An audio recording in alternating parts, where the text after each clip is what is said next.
Payot et la Fondation Payot pour la promotion de la lecture vous présente Marque-Page. Deux femmes, une disparition et le pouvoir du female gaze. Bonjour, moi c'est Chloé et aujourd'hui je vais vous parler de mon dernier gros coup de cœur, Terreur d'Ariane Jousse aux éditions de L'Ogre.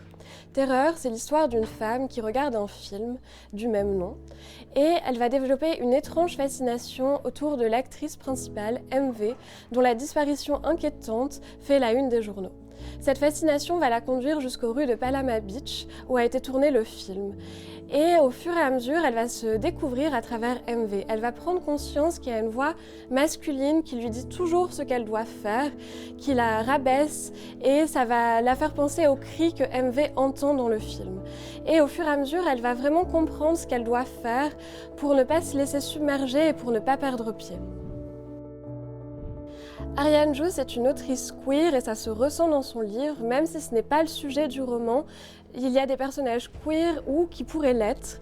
Et d'ailleurs, elle me dit dans l'oreillette qu'elle écrira sans doute là-dessus son prochain roman. Elle est aussi l'autrice de La Fabrique du Rouge, également aux éditions de L'Ogre, qui était un récit très très poétique sur l'exil et qui montrait déjà le grand talent de cette autrice. Terreur à la puissance énigmatique du ravissement de Lolwestein, qui est un de mes romans préférés.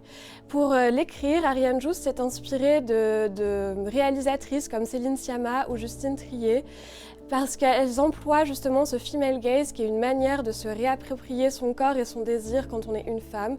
Et c'est vraiment un texte très féministe qui est brillant, et je vous souhaite une excellente lecture.